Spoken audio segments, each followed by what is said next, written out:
માળિયાહાટીના તાલુકા કક્ષાના 77મા પ્રજાસત્તાક દિનની ઉજવણી તાલુકાના જલંધર ગામે મામલતદાર અને ટીડીઓની ઉપસ્થિતિમાં કરવામાં આવી હતી। આ તકે રાજકીય સામાજિક સંસ્થાકીય આગેવાનોની ઉપસ્થિતિ રહી હતી। તો શહેરની કક્ષાની ઉજવણી સરકારી હાઈસ્કૂલમાં આચાર્ય શીતલબેન છગના અધ્યક્ષસ્થાને યોજાઈ હતી। 77મા પ્રજાસત્તાક દિન નિમિત્તે સરકારી હાઈસ્કૂલ માળિયાહાટીનામાં આજે 26મી જાન્યુઆરીનો ગણતંત્ર દિવસની ઉજવણી ખૂબ સારી રીતે કરવામાં આવી છે।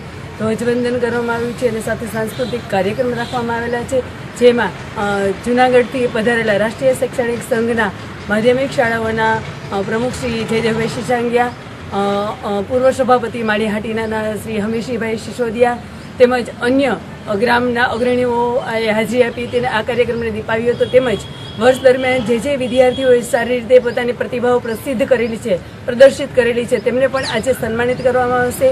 રાજ્ય કક્ષા સુધી પણ જેણે નંબર મેળવેલા છે કલા મહાકુંભમાં, એમને એવા લોકોને મેડલથી સન્માનિત કરવામાં આવશે।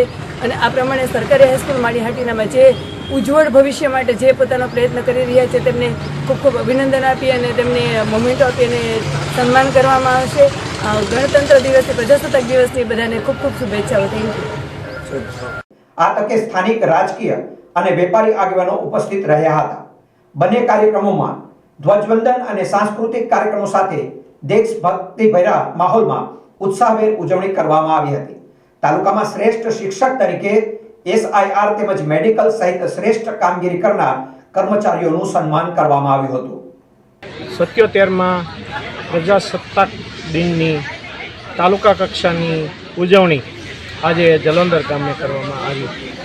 માળિયાહાટીના તાલુકા તંત્ર વતી આ કાર્યક્રમને ઓપ આપવામાં આવ્યો છે અને ખૂબ જ મોટી સંખ્યામાં વહીવટીતંત્ર અને ગ્રામજનો અહીં ઉપસ્થિત રહેલ છે।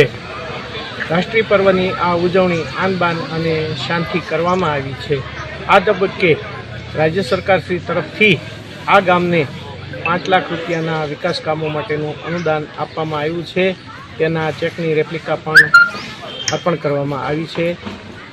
આ તબક્કે સર્વે ગ્રામજનો અને આ શાળાના સમગ્ર સ્ટાફ, વિદ્યાર્થીગણ અને જેમણે પણ આ કાર્યક્રમમાં ઉલટભેર ભાગ લીધો છે એ સર્વનું તાલુકા વહીવટીતંત્ર વતી હું આભાર માનું છું।